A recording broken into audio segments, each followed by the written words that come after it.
नमस्ते, तपाईहरुलाई यो अर्को भिडियोमा स्वागत छ। आज हुनेछ अनबक्सिङ बोया मिनी माइकको। तपाईहरुले लास्ट भिडियो त हेर्नु नै भयो होला हैन, मैले कहाँबाट लिएर आएको भनेर यो र यो पनि चेक गर्ने छु कि मेरो यो जुन चाहिँ एस प्रो 2 छ योसँग कम्प्याटेबल छ कि छैन भनेर यो हैन।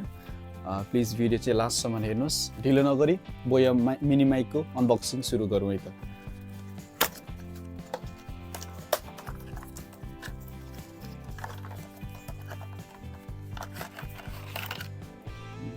के रहेछ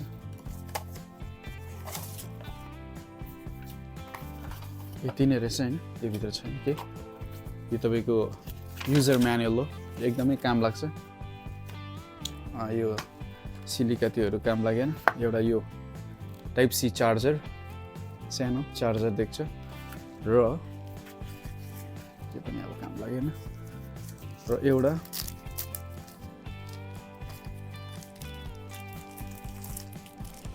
यो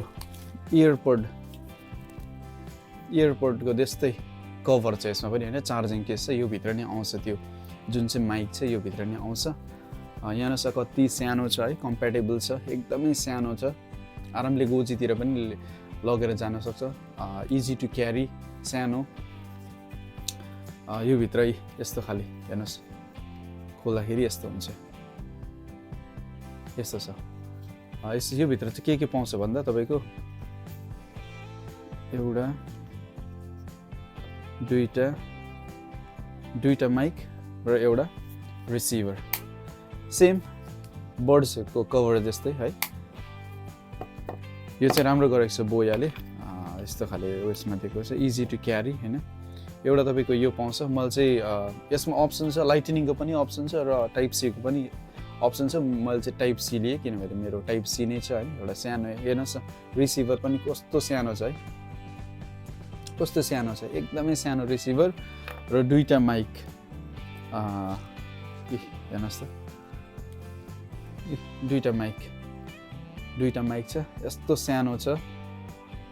5 ग्रामको मात्रै हो हैन, यस्तो सानो, यस्तो इजी टु क्यारी, एकदम लाइट वेट यो छ हैन। यति हो यसको चाहिँ। र यसको जुन चाहिँ भन्नुपर्दा कम्पनीले क्लेम गर्छ यसको 30 hours, if I am not wrong, 30 hours of battery life claim गर्छ। र मैले अघि नै भनिहालेँ तपाईलाई, यो 5 ग्रामको एकदमै हल्का माइक छ यो। र 100 मिटर्सको तपाईको डिस्टेन्स रेन्ज कभर गर्छ यसले, 100 मिटर्सको रेन्ज पनि कभर गर्छ। र 3 लेभल अफ नोइज रिडक्सन छ यसमा हैन। यो पनि निकाल्दिउँ, यस्तो प्लास्टिक आउँदो रहेछ यसमा।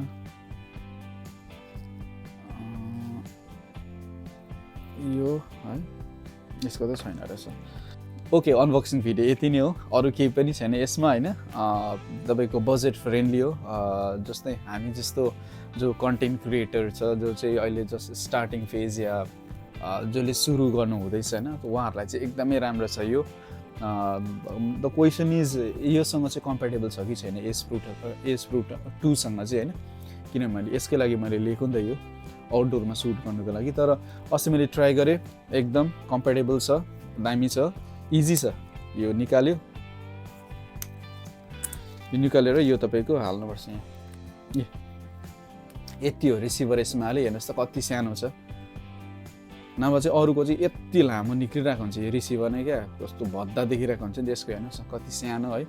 त्यहाँबाट यो दुईटा माइक छ। दुईजना तपाईँहरू पनि दुईजना हुनुहुन्छ नि, त्यो पनि इजी भइहाल्यो, हालेर यसो तपाईँहरूले सुट गर्न सक्नुहुन्छ। साउन्ड एकदम क्लियर आउँछ। मैले अहिले जुन चाहिँ युज गरिरहेको छु यो पनि बोयाकै हो, यो पनि बोयाको माइक हो। तर यसको रिसिभर चाहिँ यत्रो ठुलो छ क्या, लामो खाले छ, र माइक पनि यति लामो छ। फेरि यो लाइटनिङ पनि हो, त्यही कारण चाहिँ मैले यो किनेको।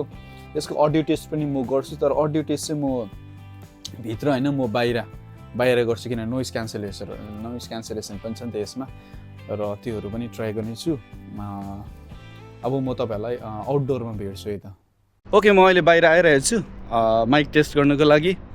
वर्ल्डको सबैभन्दा टाइनिएस्ट माइक बोया मिनी माइक टेस्ट गर्नको लागि। अहिले जुन चाहिँ यो साउन्ड सुनिरहनु भएको छ, यो अडियो सुनिरहनु भएको छ, यो चाहिँ मेरो एस प्रो 2 को इन्टरनल माइक नै हो। अहिले मैले कनेक्ट गरेको छुइनँ। मेरो बोया मिनी माइक मसँगै छ र म अब कनेक्ट गरिकन तपाईहरुलाई अडियो सुनाउँछु। प्लिज कमेन्ट गर्नुहोस् होला तपाईहरुलाई केही डिफरेन्स चाल पाउनु भयो कि भएन भनेर अडियोमा। होप अलिकति डिफरेन्स हुन्छ होला, अलिकति त्यो क्लियरिटीमा डिफरेन्स हुन्छ होला। अहिले म चाहिँ यहाँ ओपन पार्किङ एरियामा आइरहेको छु यो अडियो टेस्ट गर्नको लागि। एकछिन पर्खिनुहोस् है, म यो कनेक्ट गरिकन तपाईहरुलाई भेट्छु। अहिले मैले मेरो बोयाको माइक कनेक्ट गरिसकेको छु हैन, एस प्रो 2 सँग कनेक्ट गरिसकेको छु र तपाईहरुलाई डिफरेन्स पनि थाहा हुँदै होला। यहाँनिर पुरा एसी को एक्जस्टको आवाजहरू छ हैन, अलिकति क्लियरिटी सुन्दै हुनुहुन्छ होला। गाडीहरू पनि अहिले हिँड्दैछ र मैले चाहिँ यो किन चुज गरेँ भने फर्स्ट अफ अल त कम्प्याक्ट हो र प्राइस पोइन्ट, सेकेन्डमा प्राइस पोइन्ट पनि एकदमै तपाईको अफोर्डेबल हैन। यो प्राइस पोइन्टमा यो सबै फिचर्सहरू छ। अहिले मैले केही नोइज क्यान्सलेसनहरू गरेको छुइनँ। यो चाहिँ जुन चाहिँ नर्मल अडियो हो हैन, कनेक्ट गरेको छु मैले एस प्रो 2 सँग। नोइज क्यान्सलेसन अहिले एक्टिभ छैन, चेक गर्नुहोस् होला यो अडियो र प्लिज कमेन्ट डाउन गरिदिनुहोस् है के कसो डिफरेन्स चाल पाउनु भयो भनेर।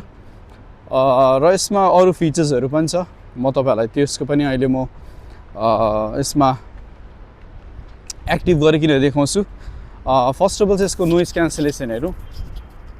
यसको सिंगल क्लिकमा तपाईको यो first level of noise cancellation हो, चाल पाउनु हुँदै होला। गाडीहरू हिँड्दैछ हैन र यो चाहिँ अहिले आयो नर्मल। सिंगल क्लिकमा तपाईको नोइज क्यान्सलेसन एक्टिभ भइहाल्छ। ओके, अर्को जुन चाहिँ फिचर्स यसमा छ यो चाहिँ तपाईको भोइसलाई चेन्ज गर्न सक्छ हैन, त्यो चाहिँ त्यो फिचर्स पनि छ यसमा। त्यो चाहिँ यो रिसिभरबाट क्लिक गर्नुपर्छ। अघि जुन चाहिँ मैले त्यो नोइज क्यान्सलेसनहरू एक्टिभ गरेँ त्यो चाहिँ मेरो माइकबाट हो र अहिले जुन चाहिँ त्यो भोइस चेन्ज गर्न सक्छ त्यसको लागि चाहिँ यो रिसिभरमा डबल क्लिक गर्नुपर्छ र म तपाईहरुलाई सुनाउँछु। प्लिज सुन्नुहोस् एकपल्ट। ओके, अहिले जुन चाहिँ सुन्नुहुँदैछ यो चाहिँ अङ्कल भोइस भन्छ बोया माइकले हैन। यो चाहिँ एक्टिभेट भइरहेछ अहिले। जुन चाहिँ मेरो नर्मल भोइस छ त्यसलाई चाहिँ कन्भर्ट गरिकन अलिकति बुडो टाइपको अहिले जुन चाहिँ सुन्नुहुँदैछ भोइस त्यस्तो खाले एक्टिभेट हुन्छ।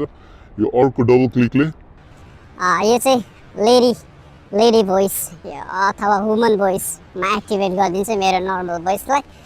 र अर्को डबल क्लिकले चाहिँ नर्मल जुन चाहिँ मेरो भोइस छ त्यो एक्टिभेट गरिदिन्छ बोया मिनी माइकले।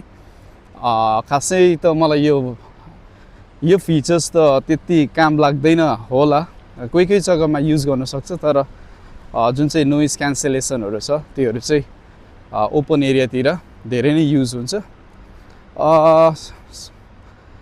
प्लिज कमेन्ट गरिदिनुहोस् तपाईहरुलाई के कस्तो लाग्यो यो भिडियो भनेर, यो अडियो टेस्ट भनेर। मैले चाहिँ यो एकदमै मलाई जरुरी थियो, त्यही कारण मैले लिएको। जस्तै म बाहिर भ्लगहरू गर्दा भित्र त चाहिएन किनभने एस प्रो 2 को त्यतिकै राम्रै छ अडियो क्वालिटी, तर बाहिर बिजी एरियातिर चाहिँ यो माइक युज गर्दाखेरि अलिकति भोइसमा क्लियरिटी या अडियोमा अलिकति क्वालिटी सुन्नु सक्छ भनेर मात्रै मैले लिएको। ओके, तपाईहरुले अडियो टेस्ट पनि सुन्नु नै भयो हैन। मलाई मन परेको र नमन परेको कुरा म तपाईहरुलाई भनिहाल्छु। पहिला एडभान्टेजमा जाउँ, त्यसपछि त्यसको डिसएडभान्टेज, लाइक्स एन्ड डिसलाइक्स हैन। मलाई के कुरा चाहिँ यसको सबभन्दा मन पर्यो भन्दा त्यो प्राइस पोइन्टहरु भन्दा पनि यसको साइज, क्या माइकको साइज एकदमै सानो 5 ग्राम्सको माइकको साइज, कलरतिर जहीँ पनि लगाउँदा मान्छेले भिजिबल पनि छैन, मान्छेले देख्दैन पनि हैन। त्यो चिज मलाई मन पर्यो। फर्स्ट अफ अल त यसको साइज, त्यो प्राइस पोइन्टहरु त छैछ। मैले अस्ति पनि अडियो क्वालिटी चेक गरेको थिएँ यो प्राइस पोइन्टमा, त्यो पनि ठिकै छ। फिचर्सहरु पनि एकदमै राम्रो छ र मलाई यसमा नमन परेको कुरा चाहिँ के भने तपाईको जुन चाहिँ यिनीहरूले त्यो फिचर्स दिएको छ अङ्कल भोइस या त्यो आन्टीको भोइस जे पनि फिचर्सहरू देख्छ त्यसको लागि चाहिँ जब हामीले त्यो रिसिभरमा डबल क्लिक गर्छु त्यो चेन्ज हुँदैन क्या त्यसको कलर्सहरू कि त कलर्सहरू चेन्ज हुनु पर्थ्यो लाइटको होइन अङ्कल भोइसको लागि डिफ्रेन्ट लाइट या जुन चाहिँ त्यो आन्टीको भोइस छ त्यसको लागि डिफ्रेन्ट लाइट दिनु पर्थ्यो त्यो चाहिँ दिएको छैन कोही बेला अब त्यो त तपाईँले एन्टायर भिडियो सुट गरिसकेपछि लास्टमा तपाईँले जति बेला चेक गर्नुहुन्छ त्यति बेला सपोज अङ्कल भोइस एक्टिभेट भइरहेको छ या आन्टी भोइस एक्टिभेट भइरहेको छ भने चाहिँ त्यो चाहिँ अलिकति मलाई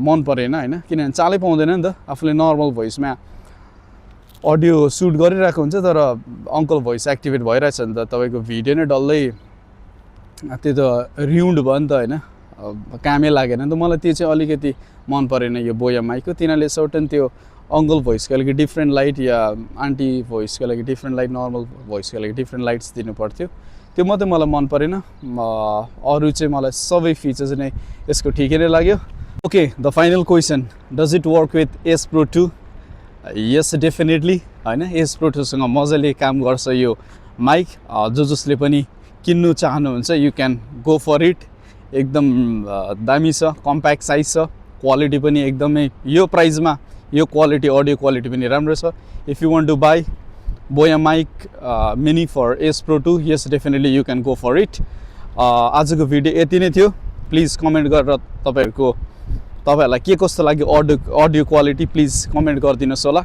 र अङ्कित तिजलाई पनि बिदा दिनुहोस् होला till then stay safe and see you on next video